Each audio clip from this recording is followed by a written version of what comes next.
Вітаю на каналі Чайовод.ua. І в цьому відео зробив для вас детальний огляд уже по праву легендарного важкого танка Т-110Е5. Це в нас танчик 10 рівня США і не дарма він вважається легендарним. Якщо не помиляюсь, майже з самого початку гри World of Tanks Т-110Е5 був вершиною гілки прокачуваних танків. І конкурував він лише з Дідом 7. Проте на той час Т-110Е5 був імбою, якого боялись усі, так як в рандомі майже не було голдових снарядів. І цей важкий танк вражав своєю універсальністю на фоні інших танків. Саме тому багато хто хотів його собі в ангар. І не дарма цей танчик був улюбленцем статюг, які розвалювали на ньому все на своєму шляху. Але це було колись давно. Зараз ми маємо в грі вже трішечки інші реалії. Отже, народ, якщо ви вагаєтесь, чи варто качати Е5 чи ні, одразу вам скажу так. Звісно, качайте. І далі в відео наглядно поясню, а також покажу, як налаштувати цей танк, розповім про сильні та слабкі сторони його, і покажу наглядно, як Т-110Е5 грається в рандомі, а також на що спроможний цей танчик. Ну а вас попрошу підтримати канал, для мене це дуже важливо. Обов'язково тисніть лайк під відео, пишіть коментарі, чи є у вас Е5 та що ви думаєте стосовно даного танчика. А також підписуйтесь на канал, щоб не пропускати нові відео про гру World of Tanks. Ну що ж, давайте розберемось, що таке цей Е5 і як на ньому правильно грати. Особисто я граю на цьому танку як на важкій стежці, яка може доволі непогано відправляти ворожі танки до ангару. Чому так? Та все просто. Е5 хоч і вважається тяжем, проте має чудову мобільність, скорострільність і, до речі, доволі непогане бронювання. Але завжди є одне але. Із мінусів це величезне відро на башті, яке в деяких випадках в бою буде вам ой як підпалювати дупу. І на цьому все. Більше якихось суттєвих мінусів у Т-110Е5 особисто я виділити не можу. А от щодо сильних сторін цього танка, то тут я гадаю більше ніж. Перше, це в нас вогнева міць, як в плані стабілізації, зведення гармати, так і в плані ДПМу та пробиття. Стосовно камулів, то вони тут взагалі топчик. Також мобільність у цього тяжа дуже чудова. І звісно є доволі круте бронювання, за винятком одного мінуса. Але з цим якось можна жити. Коротше, це дуже крутий апарат. Отже, про сильні і слабкі сторони в цілому я вам розповів. Далі давайте розглянемо, як правильно налаштувати цей танк для максимально ефективної гри. І так, першим розберемо момент з обладнанням. Тут я раджу вам ставити дві комплектації, і це потрібно для різних випадків. Перший варіант буде для більш універсальної гри. І тут я раджу вам ставити наступне: трофейний стабілізатор, трофейний досилач та експериментальну систему рухливості. Якщо ж у вас немає експерименталки, ставте турбіну, це не критично. І ця збірка підійде для відкритих мап, де потрібно займати першим ключові позиції або багато їздити. Особисто я граю на цій комплектації майже завжди. Друга комплектація для мап, де зазвичай позиційка, або у випадку, коли в тімах багато важкої техніки. В такому випадку раджу встановити наступне. Перше в нас комплекс поліпшення живучості, далі трофейний досилач і трофейний стабілізатор. І ця комплектація потрібна тому, що при позиційках доволі частенько Е5 можуть критувати БК. Саме тому і потрібен комплекс поліпшення живучості. До речі, щодо стабілізатора. Хоч у танка і так непогана стаба, проте він тут потрібен в обох випадках. Так як ви будете мати при грі на цьому танку у себе на башті велику мішень, в яку вам будуть цілити в першу чергу. А вам треба буде при цьому завжди мансувати, а не стояти на місці, щоб жити, і при цьому ще треба наносити урон. Ось саме тому і потрібен стабілізатор, щоб ви могли швидко зводитись, давати урон і мінімізувати ризик отримання урону у відповідь. Ну що ж, гадаю, тут все зрозуміло, рухаємось далі. І тепер давайте покажу польову модернізацію. Тут в першому слоті раджу обрати на швидкість повороту шасі і до її міцності. Другий слот беремо на точність. Далі третій слот беремо звукоізоляцію, щоб менше терпіти стан від арти. Четвертий слот до максималки назад.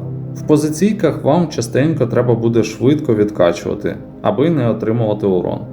І останній слот беремо на зменшення критування екіпажу. Ну що ж, цей момент також розібрали, далі покажу вам навички екіпажу, які необхідно прокачати в першу чергу. І тут раджу в першу чергу прокачати наступні навички. Перше, це у нас братерство, далі ремонт, також навички на покращення стабілізації, швидкості зведення.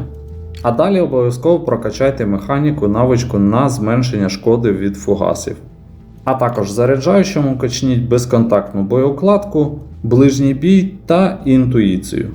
Це основні навички, які будуть необхідні для ефективної гри. А далі качайте вже навички, які більше підходять для вас. Ну що ж, тут гадаю теж все зрозуміло, тепер розглянемо бронювання Є5. І тут я вам скажу, у Є5 дуже цікава броня. В деяких випадках вона буде танчити комулі яги, проте інколи вас будуть шити без проблем танки, які не мають якогось імбового пробиття. І так, спершу башта. Тут, як ви бачите, в лобовій проекції під такими кутами все доволі чудово. Проте маємо ось це величезне відро, яке не буде вам давати спокійно грати. І як ви бачите, бронювання цього величезного лючка складає в середньому 230 плюс 240 плюс міліметрів. Тож, якщо ворог вам буде цілити сюди, а ви просто будете стояти і чекати, залітати буде майже завжди, за винятком якихось рандомних моментів. Саме тому я вам і казав, на цьому танку треба завжди рухатись, навіть в позиційки. Щодо якихось інших моментів, пов'язаних з бронюванням башти, тут особливо немає. Навіть при ось такому довороті башти, як бачите, вона інколи таки буде танкувати. Особливо, якщо вам будуть цілити ось сюди, в задню частину. Далі, щодо бронювання корпусу. Тут також є цікаві моменти. Як бачите, ВЛД під такими кутами у нас тут має добре бронювання. І якщо чесно, вам з ворогів не будуть намагатись вицілювати вразливі зони у ВЛД. Зазвичай ніхто цим не займається.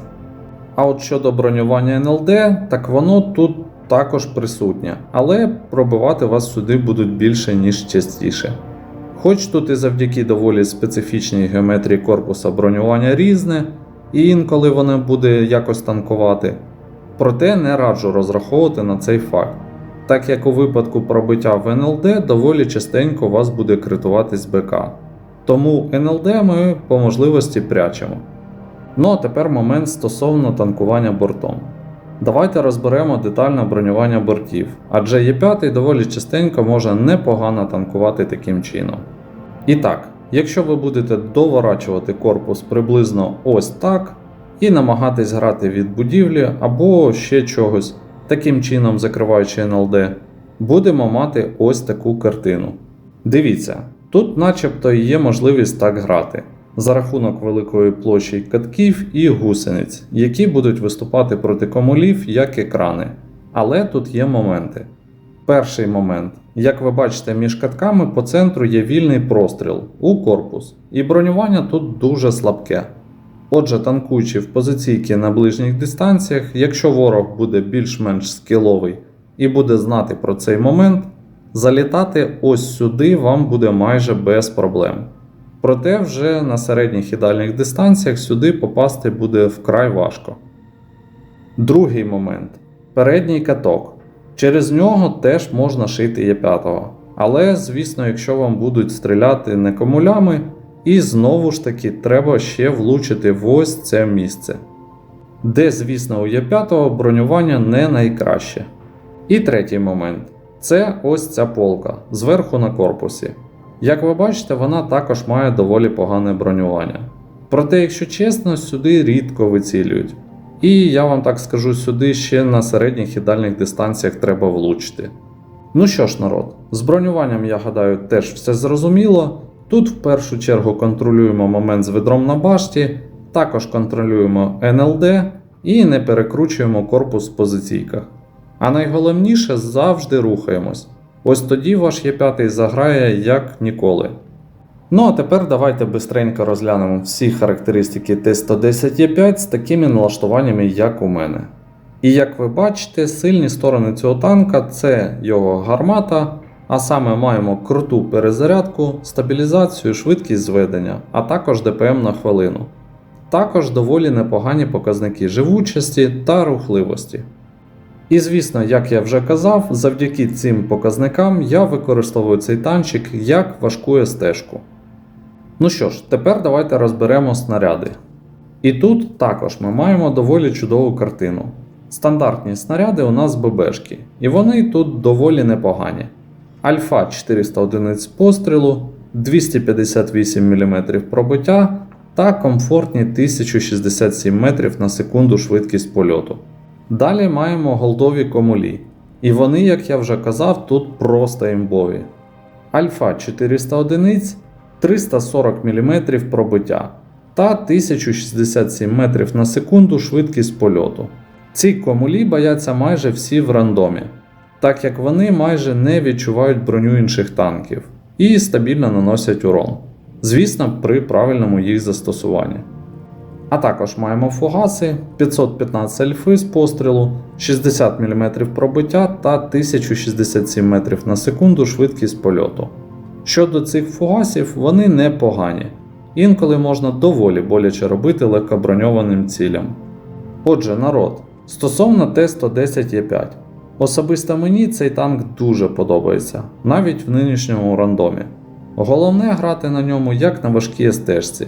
Цей танк полюбляє агресію, так як у вас є швидкість, ДПМ, бронювання і чудова рухливість. Проте завжди думайте наперед, що ви робите, так як це не та Шенрата, який може в деяких випадках пробачати деякі помилки. Ну а тепер давайте подивимось, на що спроможний Е5 в рандомі. Тож, тисніть лайк під відео і погнали! Приємного вам перегляду!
Отже, ось такий геймплей на Е5 в рандомі.